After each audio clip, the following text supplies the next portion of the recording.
Hello madam. Hello sir. आता आपण मार्ग ERP सॉफ्टवेअरमध्ये जो आपला सप्लायर वाईज स्टॉक आहे, परचेस रिटर्न कसा करायचा किंवा त्याची एंट्री कशी ॲड करायची असेल, सप्लायर पर्टिक्युलर जो सप्लायर आहे त्या सप्लायरची तुम्ही जर स्टॉक तुम्हाला रिटर्न मारायचा आहे, पाठवायचं आहे, आणि ते सिंगल क्लिकवर त्या सप्लायरकडून जेवढे प्रोडक्ट घेतलेले आहेत ते एका एंट्रीमध्ये ॲड कसे करायचे परचेस रिटर्नमध्ये त्याची एंट्री दाखवतो. त्यासाठी तुम्ही ना ट्रान्झॅक्शनमध्ये यायचं. ट्रान्झॅक्शनमधून परचेस रिटर्नमध्ये या. परचेस रिटर्नमध्ये होलसेल डेबिट नोट किंवा जे काय असेल डेबिट नोटला तुमच्या क्लिक करा. ओके, एंटर करा. इथे जी डेटला तुम्हाला हे करायची डेट टाकायची, मी इथे डेट आहे तीच ठेवतो. इथे जो सप्लायर असेल तुम्हाला इथे पार्टीचं नाव तुम्हाला सिलेक्ट करायचं आहे. ओके, जे जे सप्लायर तुमची लिस्ट असेल ते आता मी एक पार्टी घेतो. मी फक्त टेस्टिंग तुला डेमो दाखवतोय.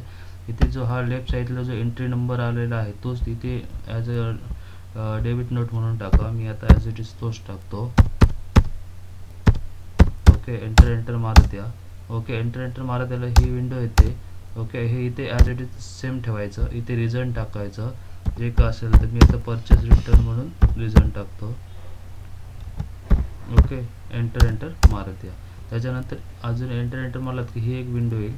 या विंडोवर तुम्हाला घ्यायचं आहे एक्सपायर बिफोर, हा ऑप्शन घ्यायचा आहे, त्याला एंटर मारायचा आहे.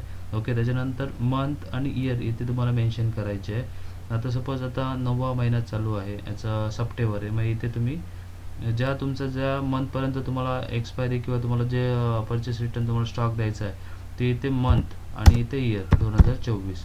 ओके, एंटर मारा. ओके, आणि इथे ऑप्शन घ्यायचा सप्लाय बाय अबाव, म्हणजे हा जो आपण सप्लायर घेतलेला आहे अन्नपूर्णा एजन्सी. ओके, त्या सप्लायरचे प्रोडक्ट तुम्हाला यायला पाहिजे असेल तर सप्लाय बाय अबाव ह्या ऑप्शनला एंटर मारायचं. मग सॉफ्टवेअर काय करणार, त्या सप्लायर जो सिलेक्टेड सप्लायर आहे त्या सप्लायरकडचे प्रोडक्ट ऑटोमॅटिक लोड करणार त्या एंट्रीमध्ये. म्हणजे हे जेवढे प्रोडक्ट आता लोड झालेले आहेत हे फक्त ह्या सप्लायरचेच आहेत. तुम्ही वरती येऊन तुमचे क्रॉस चेक करू शकता. मी हा प्रोडक्ट घेतला आहे तो कोणत्या सप्लायरकडून घेतलेला आहे, कोणता बॅच आहे काय, इथे तुम्हाला बॅच एक्सपायरी सगळं इथे तुम्हाला दिसतंय बघा. तुमच्या अकॉर्डिंग तुम्ही बघू शकता.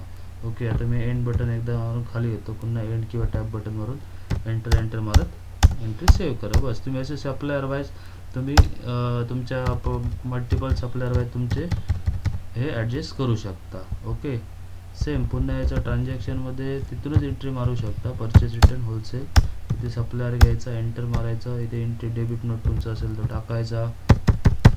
एंटर इथे का असेल ते एंटर मारा. इथे रिझन टाका. Okay, enter. इथे एक्सपायर बिफोर ज्या महिन्यापासून पर्यंत तुम्हाला द्यायची आहे ती डेट टाका. एंटर. इथे सप्लाय अबाव करा. ओके, कंपनी आलं तर स्टार बटन दाबून सिलेक्ट करा. बस एंटर मारत सेव्ह करा. बस एंट्री सेव्ह झाली तुमची. इथे तुम्हाला